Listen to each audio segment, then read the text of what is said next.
Welcome. I'm the Parliament Raven.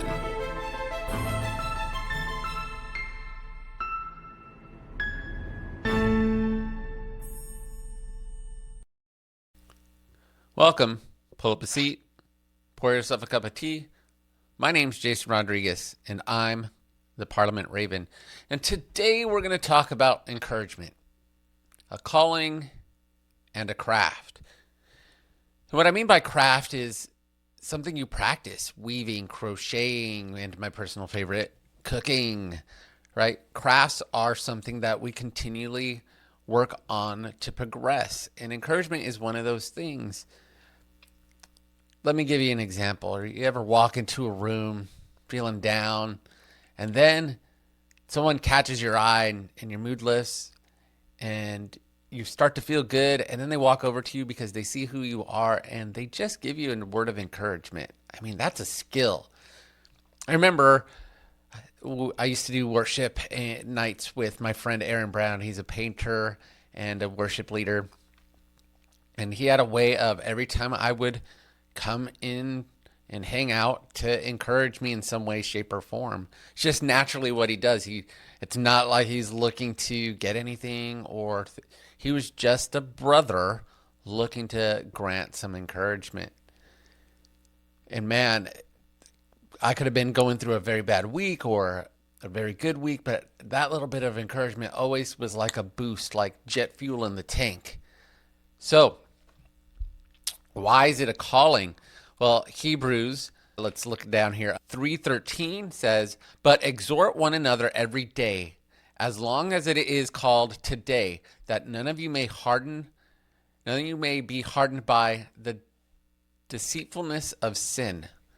Right? So when you start to feel low and discouraged, there's this calling to not aim straight, to not do right, to do things that might pull you away from the journey, the quest that you're on, whether it be a bad habit, whether it be an old emotion, things we continually talk about here in the Parliament. So, as we go through life, we should look for people and we should be those people ourselves, to encourage and to exhort. And exhort to means to lift up. It's an old word, no cap. But as we move forward, we definitely look to try to bring daily encouragement to others, right? The second greatest commandment that Jesus says is love your neighbor like yourself. And if you like encouragement, should you not also give encouragement? Because people will like encouragement.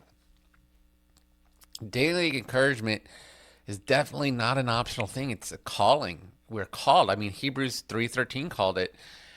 It's a guardrail. Encouragement is a guardrail. What do I mean by that? I mean that when cynicism and spiritual burnout and isolation push in, an encouraging word is, man, that sometimes that thing you need to go forward. Sometimes it's what somebody else needs to move forward. Maybe you don't need to hear it, but definitely somebody else in your life needs to hear it. Somebody you're just thinking about, somebody you might not be thinking about, someone who just pops up on your Instagram or your TikTok that you know and you feel like you should encourage them. Maybe even your favorite TikTokers sometimes need encouragement, and throw an encouragement word, because man, there's some negative people out there. The trolls continue to grow. 1 Thessalonians 5:11 says, "Therefore encourage one another and build up one another, just as you are doing." Right? Paul isn't just cheering them on, he is calling them up to continue to encourage people. Right? So here's a tip. I'm going to throw a tip in here. Maybe even a challenge for some of you. Look through your DMs, your last conversation, your last text. Were you building, or were you breaking people down? Right? Were you building people up, or were you breaking people down?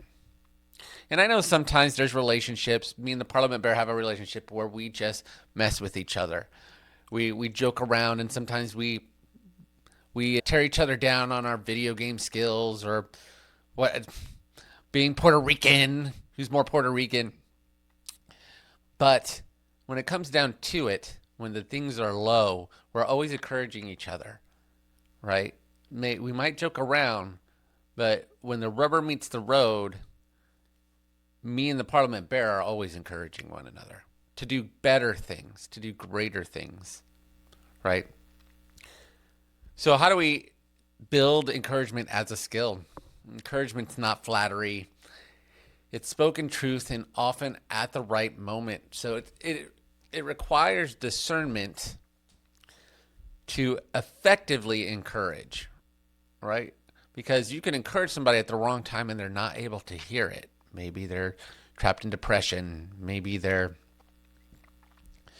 just had a bad incident occur, right? And over time, as we grow up and as we learn there's context clues as people do, and relationships grow, that we learn when people can hear encouragement and when they can't, right? And that's always something we should continue to evolve and grow in and level up. Proverbs 25:11 says, "A word fitly spoken is an apple of gold in a setting of silver." Ooh, poetic, right? So, I mean, two precious metals. I mean, I don't eat apples. Maybe a mango of gold in a setting of silver. That'd be great for me. But encouragement and situational advancement requires a mind shift. It's not about what you feel. It's about what the other person needs to hear in that moment. Maybe you're not feeling it and you don't feel like encouraging, but maybe you're the only one there to provide that encouragement. And man, I bet you there's a good friend you know of who's really good at that, and pick up tips from hanging out with them or watching them and use situations to practice. Jesus always modeled encouragement. And you're going to get a lot of that in this episode, because really, if it's a calling, then you're definitely going to hear it in the Word. John 14:1, "Let your hearts not be troubled. Believe in God. Believe in me also," right? Jesus is encouraging his disciples to keep moving. And even right before the cross, check this out. Right before the cross, Jesus encourages his disciples who have fallen asleep. These guys are supposed to be hanging out. They're supposed to be ride or die for life. And they fall asleep on him when he needs them to be backing him up the most in prayer and reaching out to God the Father, right? And Jesus keeps coming back and encouraging them. And then even after they fail him, he goes, "But I have prayed for your faith may not fail you. And when you have turned again, strengthen your brothers." Right? He knows what's about to happen, and he's still like, "Yo, bros, let me encourage you, because, things are about to hit the fan. But I prayed that your faith would stay strong, even though that's going to happen." So how do we cultivate a lifestyle of encouragement? Because that's a part of the whole thing. That's another skill in your kit, right? Another skill in your kit as you're questing. And it's a good skill because it's usually reciprocal, right? Romans 12:8 says, "The one who exhort in his exhortations," right? And what that means is, as you exhort others, the thought is, have you ever encouraged somebody and felt better for it? That's what that means, right? When you do things that were meant to do, when you're aiming straight, when you're in that redemptive mode of doing and living what you're created to do, a limitless life, if you will, then there's this, this feeling of goodness that comes over you. And it's not prideful. It's just like did a good thing. It's like that last bit of donut. Right? You're eating a donut. It's that last bit, and it's good. Right? I don't know what donuts have to do with this, but that last bit of donut is always good. And encouraging others is always good. So some practical steps. You can set a weekly reminder to encourage somebody. You can create a list of 5 people you regularly want to encourage.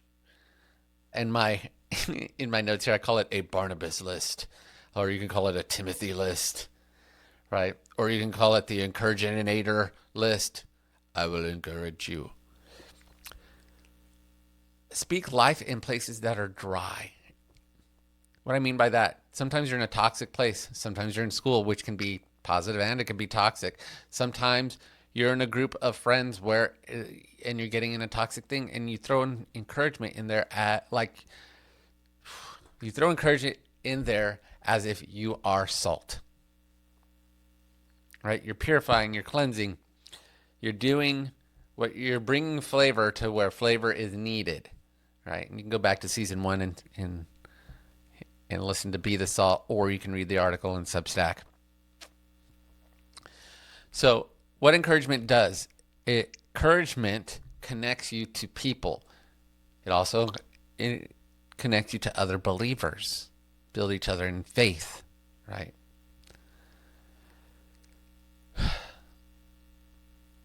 I'm looking at my notes. So the final, let me just end with this and cut out a section here. It's repetitive.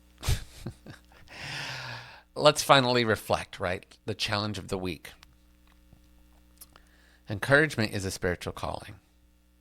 Encouragement is a practical skill.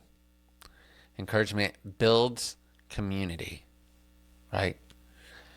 Whether you're a believer or not, building up the spirit is always a thing. Mind, body, spirit, right? And the 4 C's, and one of them is community. So definitely going to hit you here. Community and coaching, 2 of my C's, right? I'm going to hit you. Bam, bam. Right? So the challenge of the week is encourage 3 people intentionally.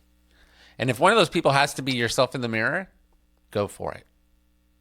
But I know you at least know one other person other than yourself to encourage. But I'm challenging you for 3. Doesn't have to be specific. Doesn't have to wait. You can do it right after listening to this if you want. So as you go through your journey, let me encourage you right now. You're headed in a path of success and greatness. Your journey is going to be amazing. Keep it up. Be blessed. You're wonderfully made, and there's only one of you, which means there's someone that only you can encourage. Until next time, pour yourself another cup of tea, and we'll talk again.